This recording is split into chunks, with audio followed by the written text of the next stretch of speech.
How's everyone doing? All right, who's excited? All right, I thank you all for being here, and I am very excited. And I didn't know that Kyle was going to be here from Pennsylvania, so they must be recruiting Pennsylvania people to come up here. I guess I'm a Floridian now. I've been here for 15 years, so I guess I'm officially a Floridian. But I do want to clear something up that Kyle had said about parenting together, and it's a team. I do want to let you know that in my relationship, I wear the pants in the family. My wife just picks them out. Now, I loved everything he said, and I am just very happy to be here and grateful to be here in front of you. I have a lot of information that I want to pack in a short amount of time, so I'm going to talk a little fast if I'm going too fast. Some of my talks for smaller groups, I give these little river rocks out, and I call them moment rocks, to think about different moments, and I tell people to just throw them at me if I start doing stuff wrong, but then I'd have to quote more Bible verses, and then it would take even longer. So who here has toddlers? All right, how about teenagers? How about young adult children? So I am in the boat of all of them. So I have a 19-year-old that lives across the country, going to college. I have a 17-year-old that might as well live in another country because I never ever see her. It's like we have a ghost in the house that just puts dirty dishes everywhere. And then I have a toddler that thinks she owns the country that we live in. Everything is hers. But what I want to share with you, we're going to talk about presence over perfection. Because so much, like Kyle said, we want to be perfect. We want our kids to be perfect. We want everything in life to be perfect, but it's never going to work out that way. And I don't know about you, I'm not perfect. If we didn't have my mom in town right now, I probably wouldn't have even been on time for this talk because we'd be scrambling around trying to get our little one ready. We brought her here, my mom brought her here, and she wouldn't put a diaper on. So we got her here, and they're like, we can't take her without a diaper. And she's like, I'm a big girl. I don't need a diaper. But when she says big girl, it sounds like she says bagel. So we're like, you're a bagel? And she's like, no, I'm a big girl. We're like, all right. And so we're all a work in progress. We're all trying to be the best that we can. And so right now, I want us to check in with ourselves, because if we can't be present with ourselves, we can't be present for our family. Is that fair? All right. So we're going to do a little bit of breath work. You're lucky. Usually when I do sales trainings and stuff, I have people out there like beating on their chest and like jumping up and down, but I figured it's not that kind of conference. So I want everyone to just take a moment, shut your eyes, and take a big, deep breath in through your nose, out through your mouth. One more, in through your nose, out through your mouth. And then we're going to do the last one, but when you breathe out through your mouth, I want you to sigh big time and go, ah, and drop your shoulders down. I didn't hear anything. You ready? In through your nose, out through your mouth. Ah, drop those shoulders. That's what I like to hear. So much of the Bible in Jesus talks about presence. He talks about awareness. He talks about pulling ourselves back to awareness and to be a part of our heart, be one with ourselves. Because when you have presence, you're one with God. Because God is everything. God is everlasting. God is love. God is joy. God is peace. And when you're present in the moment, you have a snippet, a glimpse, a piece of that. Presence creates connection.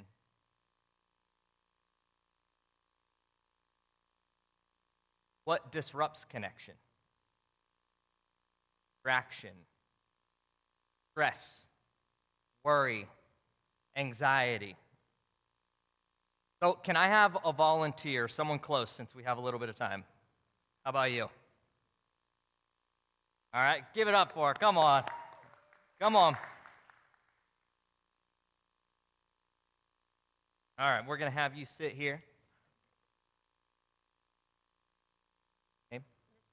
Michelle. Now, I will let you know, most of the things I'm saying here today, I have stolen. I did not make anything up. So I got this from a guy named Jefferson Fisher. I'm going to give you the end of this string. Okay. Now, what this string represents is connection, right? Do you feel connected with me? No. No? No. Okay. Hold that string tight. Okay. Do you feel connection Yes. now? Okay. So, Michelle, tell me about yourself. We're from New Jersey. We just moved here last August, and we have 3 young kids. Okay. My oldest is almost 6, 4-year-old daughter, and then a 21-month-old son. Go ahead. Okay. Oh, this feels familiar. Uh-oh. Uh-oh. So what did you feel in the string? It loosened. Up? Yeah. How did that feel emotionally? The phone, yeah.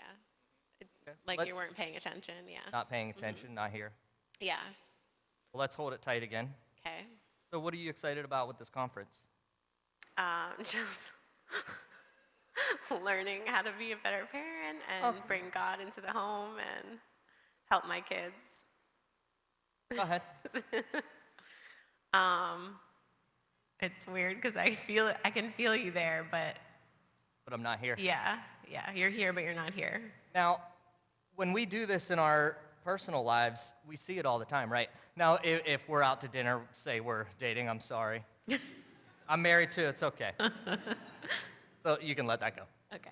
So say we're out to dinner and that happens and you're on a date and someone pulls your phone out, what do you do? Stop talking or say, hello, like, are you listening? You ever pull your phone out too? Occasionally, but usually in conversation, like, I want to show you something, or, yeah. Because what we see is that allows permission, and now we have a couple with both of them on their phone. You ever see those couples out at a restaurant, and they're just sitting there on their phone, and you're like, why are they even out here? Yeah. Thank you very much. Oh, yes, you're welcome.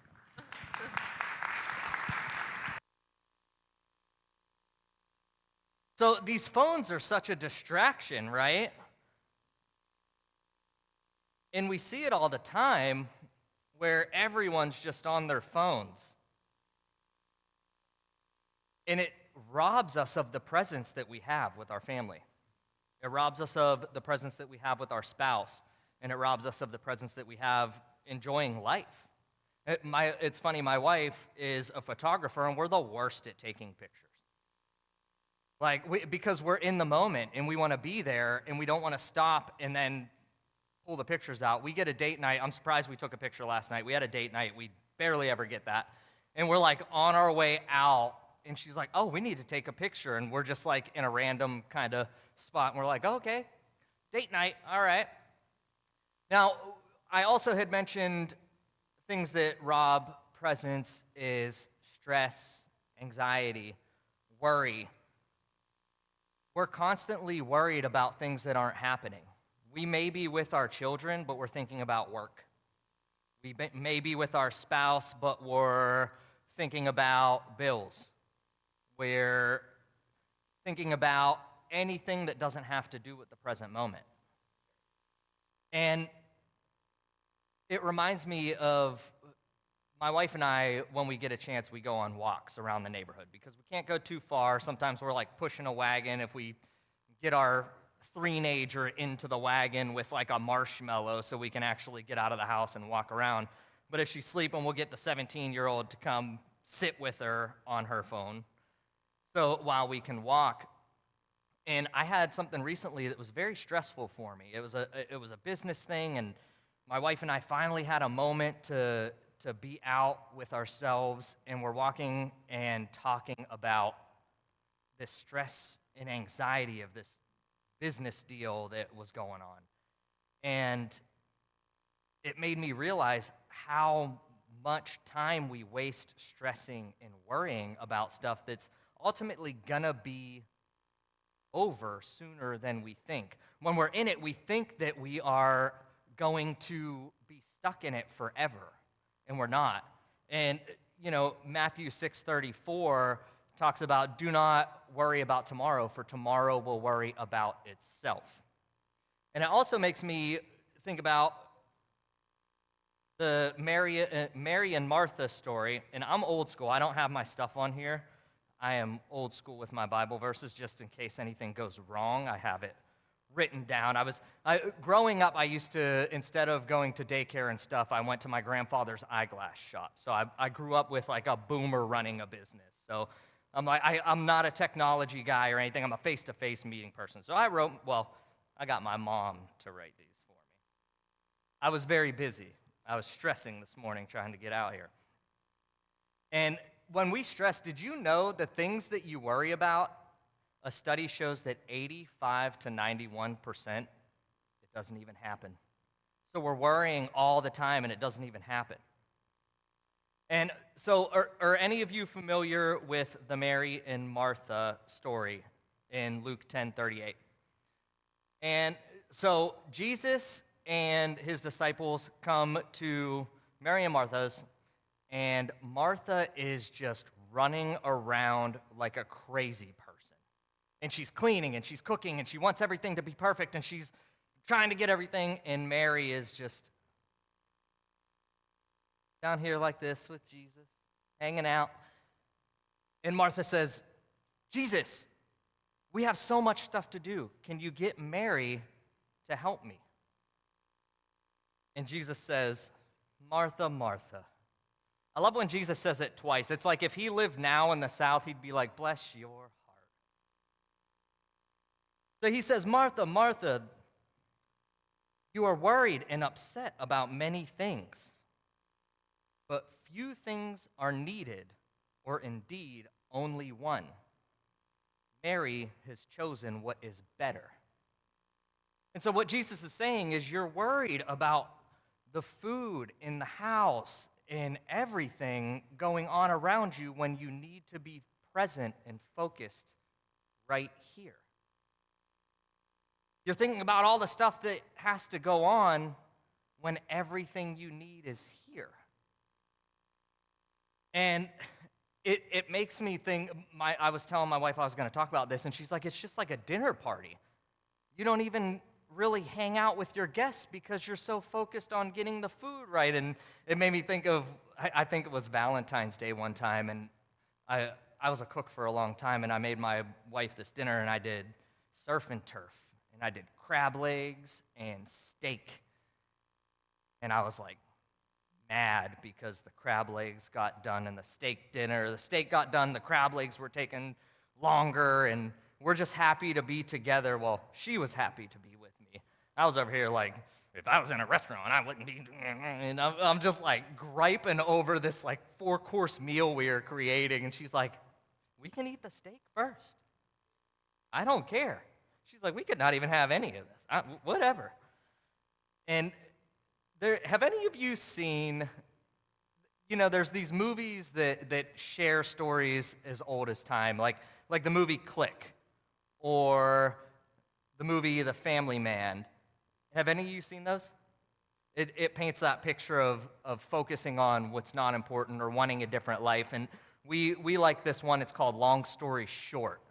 And it's where this guy is so worried about all this other nonsense, and his life is flashing before his eyes. And that's what we do every day.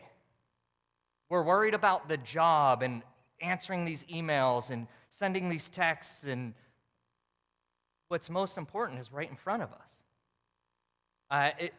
It's funny, when I was going through all this stressful stuff, and I was, anyone, when they're stressed out, they wake up at 3 o'clock in the morning?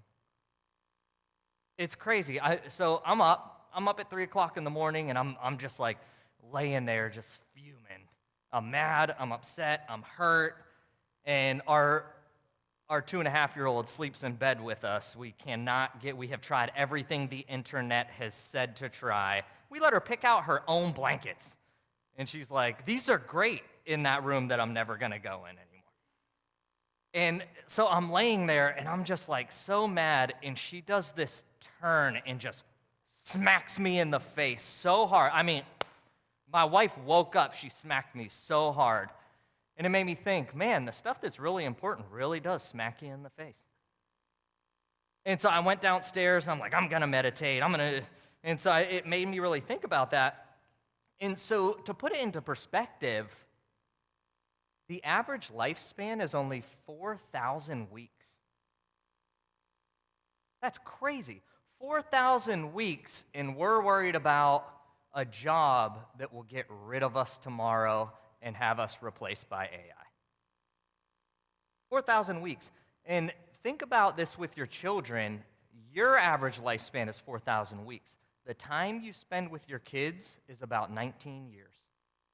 Majority of the time is from when they're born to 18, and then the rest of your life adds up to 1 year. That's crazy. You have to be present and in that moment with them as much as possible. Now, I tell my 17-year-old, we're like, you need to get a job.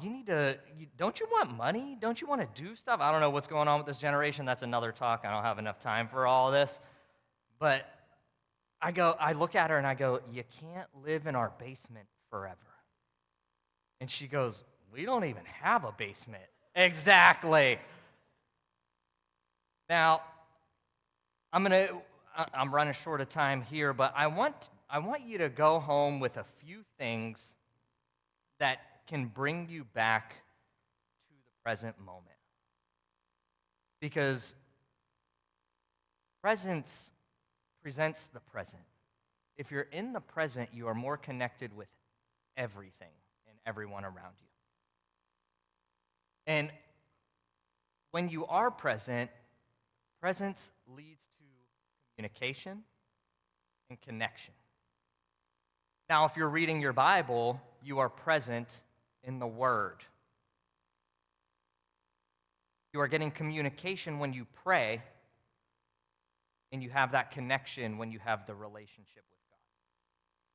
It's the same in business. It's the same in your family. It's the same in your relationship. When you have the presence, you have communication, you have connection.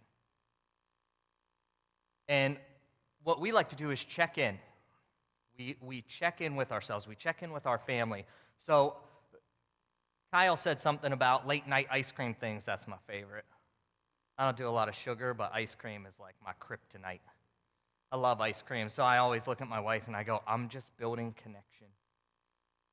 It's for the kids. It's ice cream. I don't even like ice cream that much. But we do, our 17-year-old, it's funny, we're like, we're going to go out to dinner, and she's like, awesome, family date night. So we do family date nights. We do different things. For a while, we were doing Pho Friday, where every Friday we would get pho. That lasted about a month and a half because our 17-year-old doesn't even want to be seen with us. But with your kids, too, what you can do to check in is pick something to do together. Let them pick it. They can pick what you're going to do. My wife and I, we do what's called meaningful check-ins on our dates. We created these meaningful check-in cards. And they have questions to build connection. And we sit down, and while we're waiting for our food, we'll pull a card, we'll read it, and then we'll both answer it. And it's very deep questions. So what else I do to bring presence into the moment is we need to think of 3 things. We're all going to die. Hear that? We are all going to die. It's 100% guarantee. So if you realize that this life is short, all of this nonsense doesn't matter. We did breath work. Kyle said it. Breathe. When you're in a moment, when you're stressed out, when you have something you're worried about, just breathe. Breathe slow. There's plenty of breath work techniques you can do. And it's like, have you ever seen in a restaurant when you have smokers and they're like, I need a smoke break, and they roll out? They don't really want a smoke break. They just want to breathe. They just go. All smokers are doing, they're breathing. It's breath work. And then use your senses. Smell, sight, feel. I was making coffee yesterday, and I just smelled the coffee beans. And I'm like, wow, I just slowed down smelling all this stuff. But I'm going to end it with Ephesians 15. It says, be very careful then how you live, not as unwise, but as wise, making the most of every opportunity.